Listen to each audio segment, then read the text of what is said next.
So do you think your wines are really that good, or is it just the fact that you talk? Here we go, bro. Okay. I'll give that question an 89. Thank you very much. No problem. 89 Christian Needs That's points. Tim Atkin.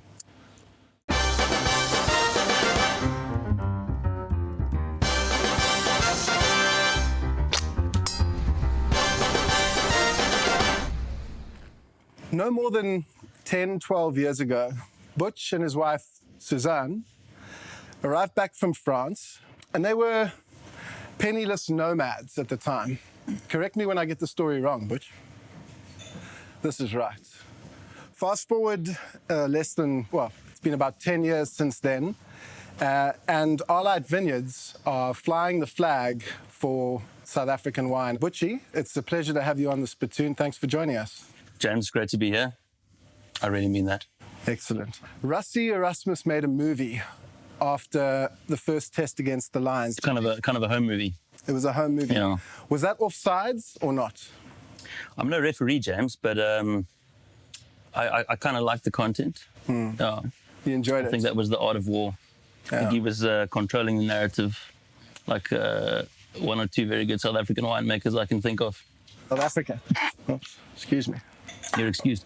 Butch, I don't know if you're aware, but there is a worldwide shortage of Sauvignon Blanc right now. Why the fascination with Chenin Blanc? Sauvignon's a good wine grape. It's a great wine grape. I just think it's a little bit poorly treated in the South African context, mostly. I think we are trying to copy other people, mostly New Zealand. I think that's a mistake. So that's why I like Chenin, because it's sort of our own thing. So I really like that. That's why I like Rassie as well, because you remember that moment in Chasing the Sun where he's like, it's like, it's not pretty, but it's South African rugby and we won, bro. And we won properly, And anyone in England who watches this, I want you to remember that we freaking beat you down. It happened.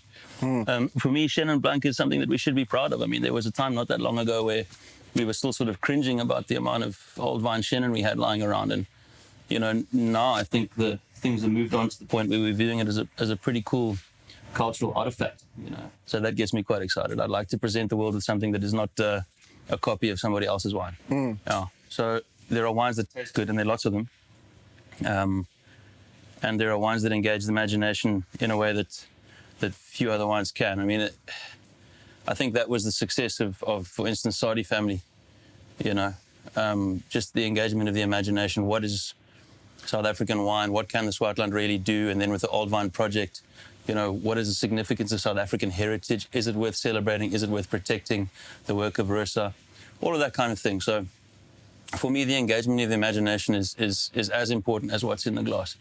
So I'm glad you brought that up, Butchie, because you used to have a wine called Fire by Night. I did. Right? Yeah. Now, Fire by Night sounds like the name of a Dylan Thomas poem, right? A little bit. Yeah, it's like really exciting. It's sort of mysterious. It's pretty wonderful, just like the wine. Book of Exodus. Yeah, you changed the name of that wine to Broom Ridge. I wanted it to sound more Australian.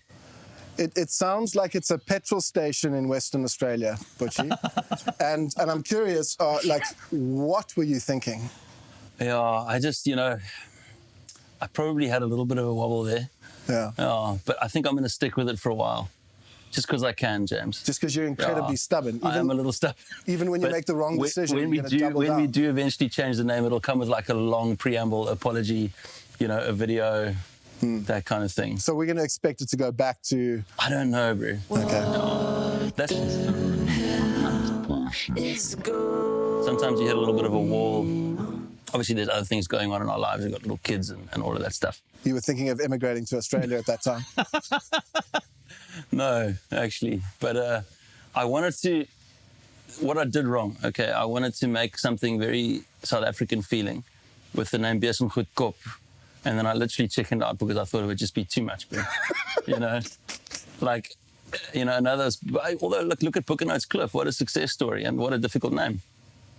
So maybe Besom Goed Kop would have been okay. Maybe it comes back. But can you imagine an American trying to say that? Bro? No. Have you tried the Besom Goed Kop? It's amazing. I see the problem, Butch. I see the problem. So then I anglicized it like a fool. And now I've got Broom Ridge. I love the label. I think it's a beautiful label. But I think people are just going to have to learn to love the name, man. Yeah. Because it's a good wine. It is. It's a good vineyard. Yeah. It's a magnificent wine. Speaking of, Butchie, we've But poured thanks for asking me that. I should have saved the 87 point for that one. Yeah, I think that's worth a 95. Yeah. On the Bissett scale. That's an A+. Yeah.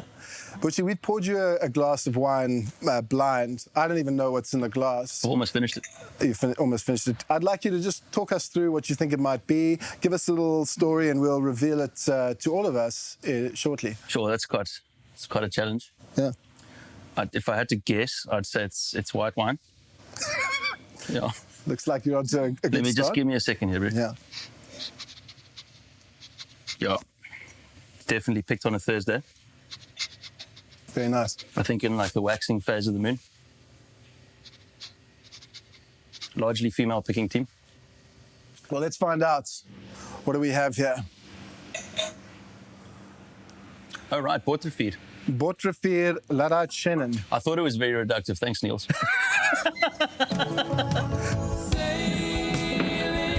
Oh, Whoops. Yeah. Thank you, Niels. yeah. Butchie, the first wine that you made under the Alheit label, Cartology 2011. Yeah. Right? It's a pretty remarkable wine.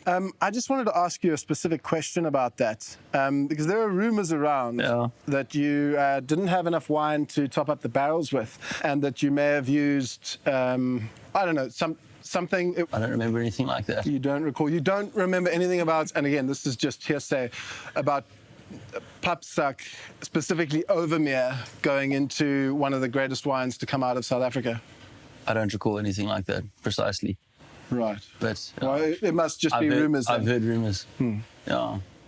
And maybe they're true, Maybe not. but maybe they're not. I don't know. Yeah.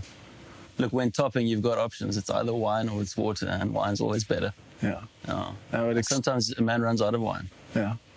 I brought 2 bottles, James, just Right. because I'm so doubly honored to be on the show. Yeah. Yeah. The first one is just a gift for you personally, just to help you improve your wine drinking habits. Thank you. Here we go.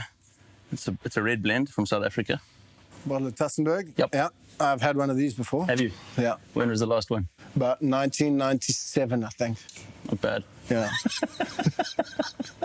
Weren't you underage in 1997? Yes, absolutely. Right. Yeah. I had one in 2007, actually. It was a wedding gift. Oh, fantastic. And? It was actually quite good. Yeah. Yeah, I believe it's not a bad wine. We these drank days. it out of tumblers with a bit of pasta. Fantastic. Oh. And the other bottle Well, I is look forward to that. Thanks. something a bit more significant. Yeah. I'll hide the label from you for now. But this is what I like about South Africa right now. There are quite a few things. I like the fact that there are very exciting and very passionate and dedicated young wine producers out there.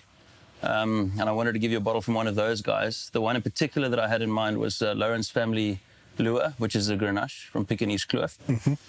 And it's hard to find. And this one is also hard to find, but I've got a bottle with me. And I love this producer. I think he's a very smart guy. It's Bernard Burdell, Signs of Sinai.